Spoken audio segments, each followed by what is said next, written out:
प्यारे बच्चों, आज की ऑनलाइन कक्षा में आप सभी का स्वागत है।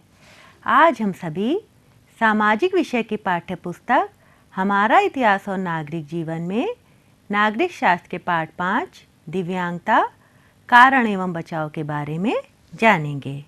बच्चों, पिछले पाठ में आपको याद होगा आपने नागरिक सुरक्षा के बारे में पढ़ा था। आज हम जानेंगे दिव्यांगता के बारे में। दिव्यांगता क्या होती है, दिव्यांगता की श्रेणियों के बारे में जानेंगे। साथ ही साथ विशेष आवश्यकता वाले बच्चों के बारे में भी जानेंगे। जन्मजात दिव्यांगता के कारण एवं बचाव और जन्म के बाद दिव्यांगता कारण एवं बचाव पर विस्तृत चर्चा करेंगे। हमारा दायित्व क्या है और दिव्यांगजनों को दी जाने वाली प्रमुख सुविधाओं के बारे में हम विस्तार से जानेंगे। साथ ही साथ इनकी द्वारा किए गए उल्लेखनीय कार्य एवं उपलब्धियों के बारे में जानेंगे। दिव्यांगता। बच्चों, आपने अपने घर के आसपास, गांव में या समाज में ऐसे लोगों को देखा होगा जो देखने में बिल्कुल स्वस्थ दिखते हैं, परंतु उनके हाथ पैर सामान्य जैसे नहीं होते हैं। कुछ लोग लाठी का सहारा लेकर चलते हैं तथा कुछ लोग किसी का हाथ पकड़कर चलते हैं। कुछ लोगों को देखने सुनने में परेशानी होती है और कुछ लोग बोल या सुन नहीं सकते हैं।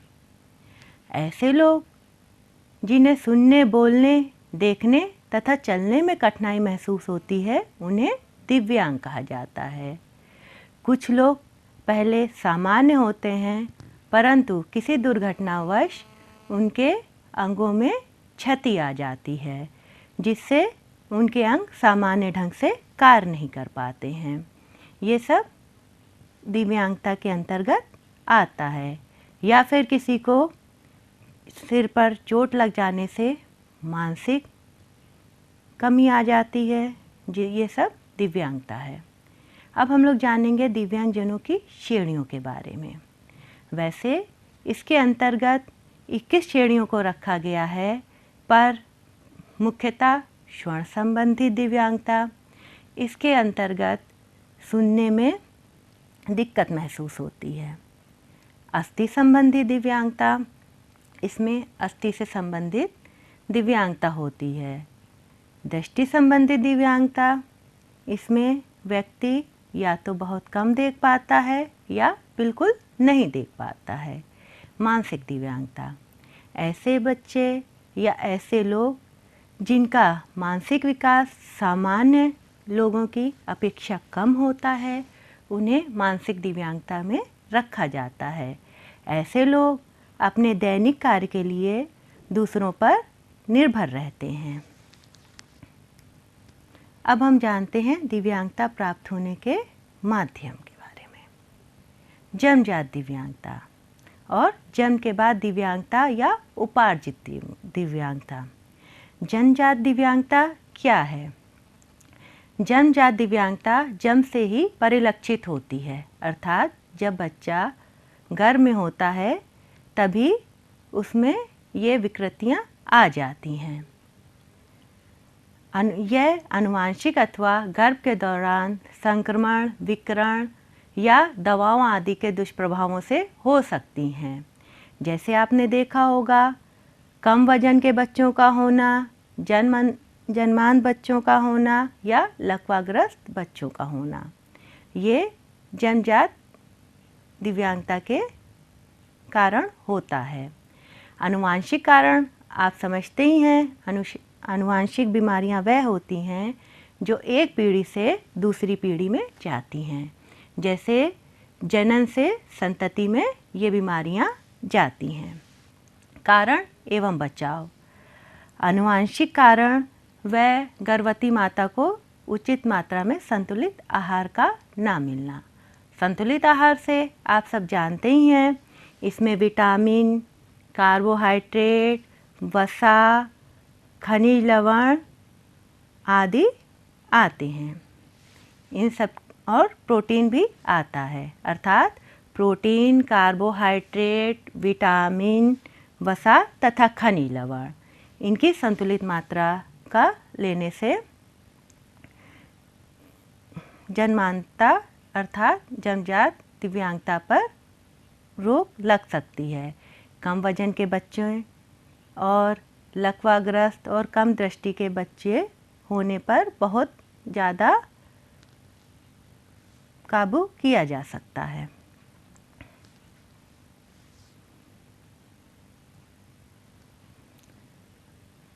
जन्म के बाद दिव्यांगता या उपार्जित दिव्यांगता। उपार्जित दिव्यांगता जीवन काल में किसी भी समय हो सकती है, जैसे दुर्घटनाओं या आकस्मिक आघातों की स्थिति में शरीर के किसी अंग का क्षतिग्रस्त होना। जन्म के बाद दिव्यांगता की 4 श्रेणियां हैं। दृष्टिबाधित, आपको पता है आँखों से देखा जाता है। दृष्टि यानी विज़न, इसमें आँखों से कम या बिल्कुल नहीं दिखाई देता है।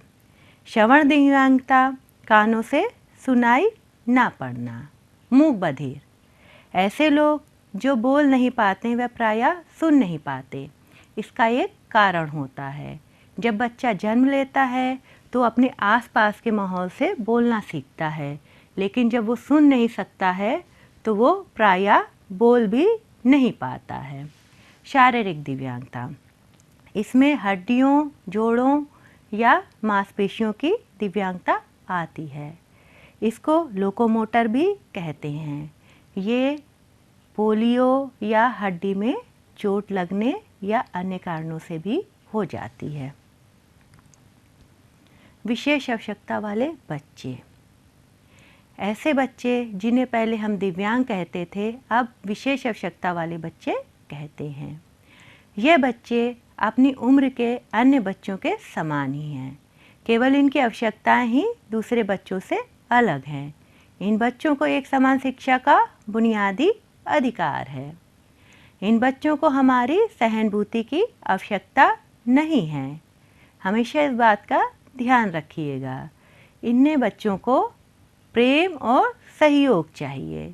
इन्हें हमारी सहानुभूति और दया की बिल्कुल आवश्यकता नहीं होती है। प्रेम और सहयोग इनको देना चाहिए।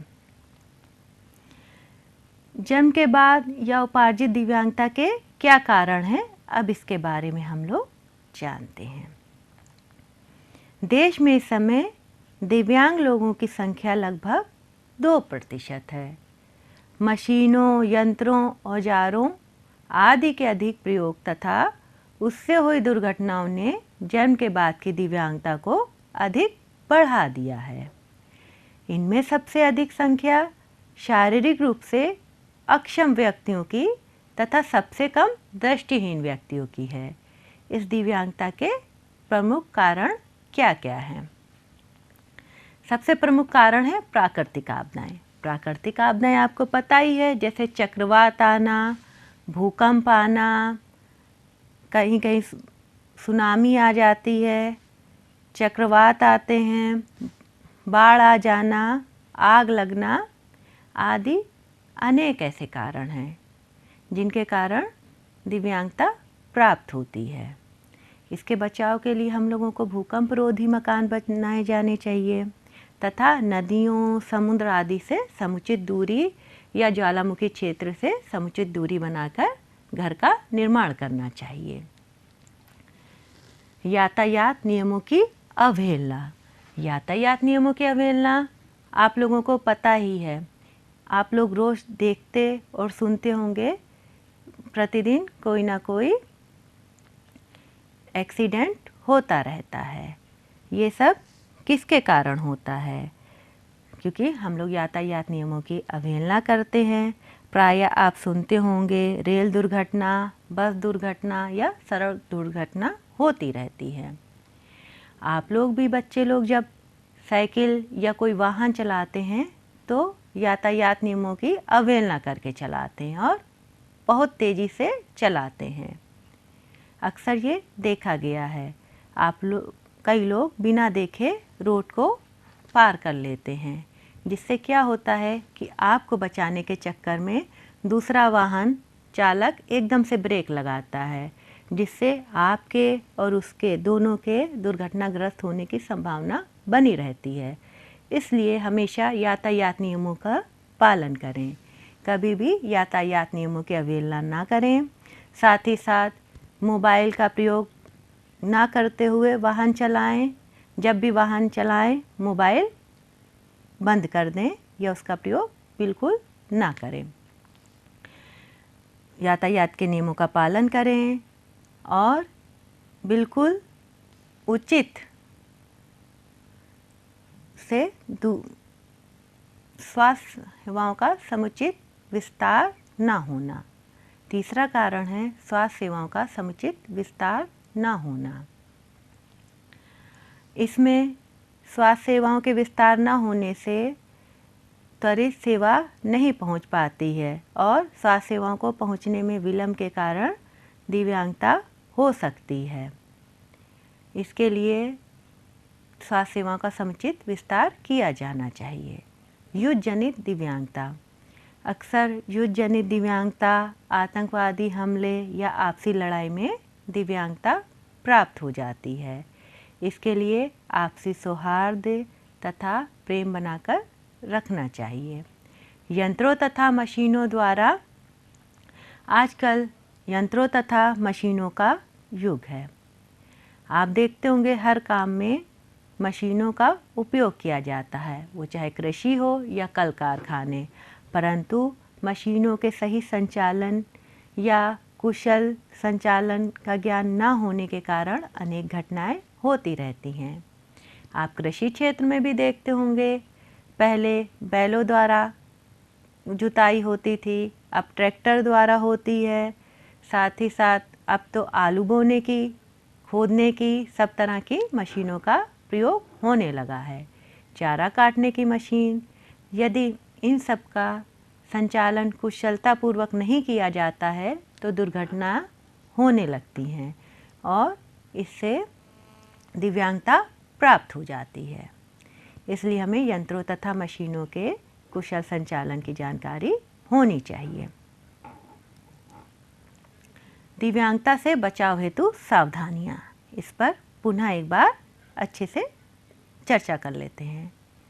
भूकंपरोधी मकान बनवाए जाएं तथा नदियों, ज्वालामुखी क्षेत्रों, समुद्र तटों आदि से समुचित दूरी पर मकान बनवाए जाएं।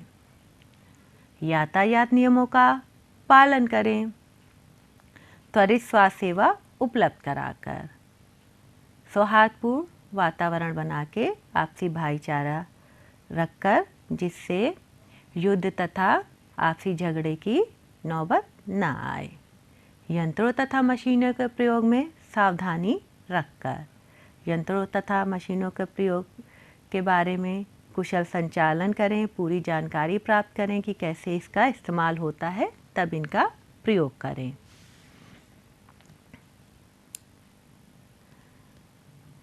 दो बूंद जिंदगी की। अब स्वास्थ्य संबंधित अनुसंधानों से अनेक ऐसे टीकों तथा वैक्सीन की खोज कर ली गई है जो समय रहते बच्चों को देने से बहुत हद तक दिव्यांगता पर रोक लगाई जा सकती है। सरकार द्वारा पोलियो को जड़ से मिटाने के लिए पल्स पोलियो अभियान 1995 से चलाया जा रहा है। इसमें 5 वर्ष से कम उम्र के बच्चों को पोलियो रोकने की वैक्सीन की 2 बूंद पिलाई जाती है। आप सबने देखा ही होगा और आप सबने पी भी होगी। और अब आप अपने छोटे भाई बहनों को या गांव या आपके आसपास जितने बच्चे हैं उनको प्रेरित करिएगा कि वो पोलियो ड्रॉप्स पीने बूथ पर ज़रूर जाएं, या फिर घर पे आती है तब ये पोलियो की ड्रॉप्स ज़रूर पिलाएं। ये घातक बीमारी को रोकती है तथा दिव्यांगता को कम करती है। ऐसे बहुत से टीकाकरण होते हैं जो आपने देखा होगा आपके आंगनबाड़ी केंद्र में या स्वास्थ्य केंद्रों पर लगाए जाते हैं। तो आप सब बच्चे प्रेरित करिएगा अभिभावकों को कि वो अपने बच्चों को टीकाकरण ज़रूर करवाएं और पोलियो ड्रॉप्स ज़रूर पिलाएं। हमारा दायित्व, दिव्यांगजनों के प्रति हमारा क्या दायित्व है, इसके बारे में अब हम लोग चर्चा करते हैं।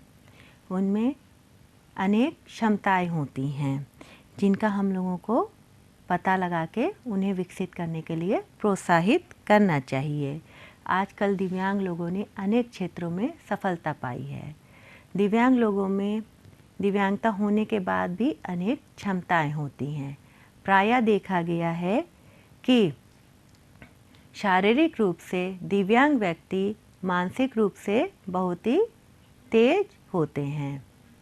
हमें उनमें निहित क्षमताओं को पहचान कर उन्हें विकसित करने के लिए प्रोत्साहित करना चाहिए।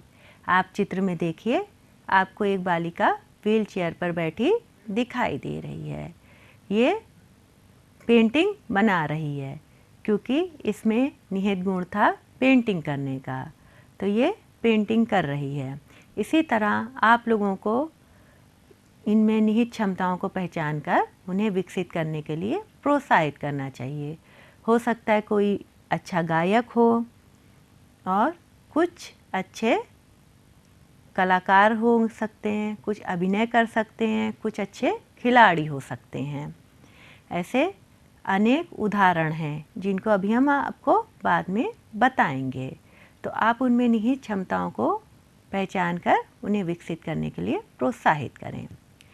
समान शैक्षिक अवसर प्राप्त कराने तथा उनके योग्य रोजगार उपलब्ध कराना। इन्हें समान शैक्षिक अवसर प्राप्त कराने चाहिए। शिक्षा का अधिकार सभी को प्राप्त है, तो इस करके इन्हें समान शैक्षिक अवसर प्राप्त करने चाहिए। नेत्रहीन व्यक्तियों के लिए नेत्रहीन विद्यालय हैं जहाँ पे ब्रेल लिपि सिखाई जाती है। ब्रेल लिपि एक तरह से उभरी हुई लिपि होती है जिसका आविष्कार सन 1824 में लुई ब्रेल नामक फ्रांसीसी लेखक ने किया था। उन्हीं के नाम पर इसे ब्रेल लिपि कहते हैं। तो समान शैक्षिक अवसर सभी बच्चों को प्राप्त कराने चाहिए। इन्हें सम्मान देकर तथा इनके साथ सम्मानजनक व्यवहार करके। जब आप किसी के साथ सम्मानपूर्वक व्यवहार करते हैं तो उनमें आत्मबल की वृद्धि होती है तथा इनके प्रति भेदभाव के विचार तथा अनुकूल तथा सकारात्मक सोच उत्पन्न करके इनके प्रति जो भेदभाव के विचार हैं उनको हम लोग मन से निकाल देना चाहिए तथा एक अनुकूल सोच रखनी चाहिए। इस समय जैसे समाज का दृष्टिकोण बदला है, साथ ही साथ इन लोगों में भी चेतना का विकास हुआ है। इनमें आत्मबल की वृद्धि हुई है। इन लोगों ने भी जाना है कि ये समाज का अभिन्न अंग हैं। इसलिए ये लोग अनेक उपलब्धियां प्राप्त कर रहे हैं अपनी दृढ़ इच्छा शक्ति के बल पे तथा इन्होंने बहुत ही अधिक उपलब्धियां प्राप्त की हैं। माता पिता तथा समाज का ये दायित्व है कि इनमें निहित क्षमताओं को पहचानें, इनके साथ स्नेहपूर्ण बातचीत करें, इनके साथ सहयोग करें तथा कभी भी इन्हें सहानुभूति और दया नहीं दिखाएं। इनसे हमेशा प्रेम से बात करें क्योंकि ये भी समाज का अभिन्न अंग है और इनमें भी बहुत सारी क्षमताएं निहित हैं। दिव्यांगजनों को दी जाने वाली सुविधाएं। सार्वजनिक भवनों जैसे विद्यालय, पार्क, बैंकों आदि में रैंप की व्यवस्था। रैंप तो आप सभी लोगों ने देखा होगा अपने विद्यालय में, और रैंप से आप सभी परिचित हैं। लिफ्ट में ब्रेल संकेतक और श्रव्य सिग्नल की व्यवस्था। ब्रेल लिपि की अभी हमने बात की थी। इसमें उभरे हुए अक्षर होते हैं, इनको छूकर जाना जा सकता है। शिक्षा एवं नौकरी में विशेष सुविधाएं। इन्हें शिक्षा एवं नौकरी में विशेष सुविधाएं दी जा रही हैं। सरकार द्वारा व्हील चेयर, कान की मशीन आदि उपकरणों का मुफ्त वितरण। 3 दिसंबर को दिव्यांग दिवस मनाया जाता है। साथ ही साथ सरकार द्वारा अक्सर व्हील चेयर, कान की मशीनें आदि उपकरणों का मुफ्त वितरण किया जाता है।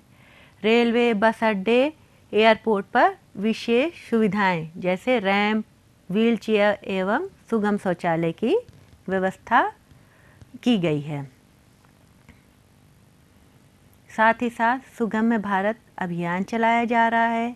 इसके अंतर्गत दिव्यांगजनों की प्रगति एवं विकास हेतु भारत सरकार द्वारा ये चलाई गई योजना है, जिसके द्वारा प्रत्येक क्षेत्र को दिव्यांगजनों के अनुकूल बनाने का प्रयास किया जा रहा है, जिसके अंतर्गत सभी क्षेत्रों को रैंप के द्वारा जोड़ा जा रहा है। साथ ही साथ सुगम शौचालय की भी व्यवस्था की जा रही है। अब तो स्कूलों में भी सुगम शौचालय और रैंप की व्यवस्था की गई है। अब हम लोग जानते हैं दिव्यांगजनों द्वारा किए गए उल्लेखनीय कार्य एवं उपलब्धियों के बारे में। कई लोगों ने दिव्यांग होते हुए भी ऐसे कार्य किए हैं जो साधारण व्यक्ति के लिए भी प्रेरणा स्रोत हैं। खेल हो या विज्ञान, साहित्य हो या मनोरंजन, सभी क्षेत्रों में इन लोगों ने राष्ट्रीय एवं अंतर्राष्ट्रीय स्तर पर परचम लहराया है। इनमें से कुछ प्रमुख हस्तियां हैं सुधा चंद्रन, ये नृत्य एवं अभिनय से जुड़ी हुई हैं। इनके बारे में अभी हम विस्तार से भी चर्चा करेंगे। रविंद्र जैन, ये संगीत से जुड़े हैं। अरुणिमा सिन्हा पर्वतारोही, देवेन झंझाड़िया, दीपा मलिक, गिरीश शर्मा, ये सब खेल से संबंधित हैं। हर साल पैरा ओलंपिक खेलों का आयोजन किया जाता है। प्रांजल पाटिल, ये IAS हैं। मोहम्मद इकबाल समाजसेवी हैं। Stephen Hawking, Thomas Alva Edison, ये वैज्ञानिक थे। अब इनके बारे में हम लोग विस्तार से जानते हैं। आप जैसा कि देख रहे हैं, ऐसा कोई क्षेत्र नहीं है जिनमें इन लोगों ने अपना परचम ना लहराया हो। नृत्य एवं अभिनय, संगीत, वैज्ञानिक, समाजसेवी, खेल, IAS, सभी क्षेत्रों में इन लोगों ने अपना परचम लहराया है। अब विस्तार से जानते हैं। स्टीफन हॉकिंग, इनका जन्म 8 जनवरी 1942 में इंग्लैंड के ऑक्सफोर्ड में हुआ था। 21 साल की अवस्था में इन्हें पता चला कि ये मोटर न्यूरॉन नामक बीमारी से ग्रसित हैं। इसमें इनके नर्वस सिस्टम धीरे धीरे ख़त्म होता गया, जिसके कारण इनके दिमाग के अलावा कोई सभी अंगों ने काम करना बंद कर दिया। ये विश्व के प्रसिद्ध भौतिकविद थे, जैसा कि आपको चित्र में दिखाया जा रहा है। इन्होंने ब्रह्मांड के गूढ़ रहस्यों जैसे ब्लैक होल आदि पर महत्वपूर्ण सिद्धांत दिए। ब्लैक होल, बिग बैंग आदि पर। स्टीफन हॉकिंग ना तो बोल सकते थे और ना ही अपने किसी अंग को हिला डुला सकते थे। सुधा चंद्रन, ये 3 वर्ष की आयु से ही नृत्य करना शुरू कर दिया था। दुर्घटना में अपना एक पैर खो देने के बाद भी इन्होंने हिम्मत नहीं हारी और नृत्य के क्षेत्र में लगातार आगे बढ़ती रही। जैसा कि अभी हमने आपको बताया, 3 वर्ष की आयु से इन्होंने नृत्य सीखना शुरू कर दिया था। ये भरतनाट्यम की अच्छी नृत्यांगना है और 5 वर्ष से स्टेज के प्रोग्राम करने शुरू कर दिए थे, परंतु एक दुर्घटना में इन्होंने अपना दायां पैर खो दिया। परंतु इन्होंने अपनी हिम्मत नहीं हारी। अपनी दृढ़ इच्छा शक्ति के कारण इन्होंने कृत्रिम पैर से फिर से नृत्य करना शुरू किया और ये भारत की प्रसिद्ध नृत्यांगना बन गई। इनके जीवन पर एक फिल्म नाचे मयूरी नामक एक फिल्म बनाई गई थी। इन्हें फिल्म फेयर अवार्ड का भी पुरस्कार मिला है, साथ ही साथ अन्य पुरस्कार भी मिले हैं। इनके जीवन से हम लोगों को प्रेरणा लेनी चाहिए कि कैसे इन्होंने हिम्मत नहीं हारी और अपनी दृढ़ इच्छा शक्ति के बल पर अपने सपनों को पूरा किया। रविंद्र जैन, अभी तक आपने दोनों लोगों को जो देखा था उनको जन्म के बाद की दिव्यांगता है। रविंद्र जैन वर्ष 2015 में इन्हें पद्मश्री पुरस्कार से सम्मानित किया गया था। इन्हें सन 1984 में फिल्म राम तेरी गंगा मैली के लिए फिल्म फेयर सर्वश्रेष्ठ संगीतकार का पुरस्कार भी मिला था। ये जनमान थे, अर्थात इन्हें जन्मजात दिव्यांगता थी। रवींद्र जैन जाने माने संगीतकार और गीतकार थे। इन्होंने फिल्म सौदागर से अपने फिल्मी जीवन की शुरुआत की थी। इन्हें पद्मश्री पुरस्कार भी मिला है। अरुणिमा सिन्हा ने रेल दुर्घटना में अपना बायां पैर गंवा दिया था। ये उत्तर प्रदेश में इनका जन्म हुआ है। ये एवरेस्ट फतेह करने वाली पहली भारतीय दिव्यांग थी। इन्हें पद्मश्री पुरस्कार मिला है। इनका लक्ष्य 7 महाद्वीपों की चोटियों को फतेह करना है। अभी इन्होंने हाल ही में अंटार्कटिका की सबसे ऊंची चोटी माउंट विल्सन पर विजय हासिल की है। ध्यान दें, दिवाली में पटाखे छुड़ाते समय होने वाली दुर्घटनाओं में बहुत से बच्चे अपनी आंखों की रोशनी खो देते हैं। साथ ही तेज आवाज़ वाले पटाखों से सुनने की शक्ति भी कम हो जाती है। इसलिए आप हमेशा बड़ों की देखरेख में पटाखे छुड़ाएं और तेज आवाज़ वाले पटाखे कभी ना छुड़ाएं। आपको पता है, पटाखों से हमारे पर्यावरण में ध्वनि एवं वायु प्रदूषण बढ़ता है। ध्वनि एवं वायु प्रदूषण से अनेक घातक बीमारियां होती हैं और दिव्यांगता भी प्राप्त हो जाती है। बच्चों, आज हमने क्या क्या जाना, इसके बारे में विस्तार से एक बार पुनः चर्चा कर लेते हैं। आज हमने दिव्यांगता के बारे में जाना। ऐसे लोग जिन्हें चलने, बोलने, सुनने आदि में कठिनाई महसूस हो, वो दिव्यांग कहलाते हैं। दिव्यांगता की श्रेणियाँ। दिव्यांगता की 2 श्रेणियाँ होती हैं, एक जन्मजात श्रेणी और दूसरी जन्म के बाद की श्रेणी। विशेष आवश्यकता वाले बच्चों के बारे में जाना। जन्मजात दिव्यांगता के कारण एवं बचाव के बारे में जाना। हमारा दायित्व क्या है, इसके बारे में जाना। दिव्यांगजनों को दी जाने वाली प्रमुख सुविधाओं के बारे में जाना। उल्लेखनीय कार्य एवं उपलब्धियों के बारे में जाना। बच्चों, अब हम लोग अभ्यास कार्य करेंगे। आपको सही जोड़े बनाने हैं, समूह का और समूह का का। समूह का में आपको दिख रहा होगा सुधा चंद्रन, रविंद्र जैन, अरुणिमा सिन्हा, स्टीफन हॉकिंग। और समूह खा में आपको दिख रहा है पर्वतारोही, संगीत, वैज्ञानिक, नृत्य एवं अभिनय। समूह का को समूह खा से मिलाना है। जैसे सुधा चंद्रन किससे मिली है, नृत्य एवं अभिनय से। इसी तरह आपको अन्य जोड़े मिलाने हैं। अब हम अपनी अभ्यास पुस्तिका में निम्नलिखित प्रश्नों के उत्तर दीजिए। दिव्यांगों के प्रति हमारा क्या दायित्व है? दिव्यांगता के कारणों पर प्रकाश डालिए। दिव्यांगजनों को सरकार द्वारा मिलने वाली प्रमुख सुविधाओं के बारे में लिखिए। अब आप निम्नलिखित में से सही तथा गलत का निशान लगाइए। स्टीफन हॉकिंग एक प्रसिद्ध सितार वादक हैं, सही या गलत? ये गलत है। दिव्यांगजनों के साथ समानता तथा सम्मान का व्यवहार करना चाहिए, ये सही है। सुगम भारत अभियान दिव्यांगों के लिए चलाई गई योजना है, सही है। यातायात नियमों की अवहेलना से दिव्यांगता नहीं बढ़ी है। जन्मजात दिव्यांगता का एक कारण कुपोषण है। बच्चों, अब एक प्रोजेक्ट कार्य करते हैं। आप अपने घर के आसपास के 10 घरों में जाकर 5 वर्ष से कम उम्र के बच्चों की सूची बनाएं। यह भी लिखें कि उन्हें पोलियो की दवा पिलाई गई है या नहीं। उन घरों में लोगों को दवा पिलाने के लिए प्रेरित करें। बच्चों, आशा है कि आज का पाठ आपको रोचकता से समझ आया होगा।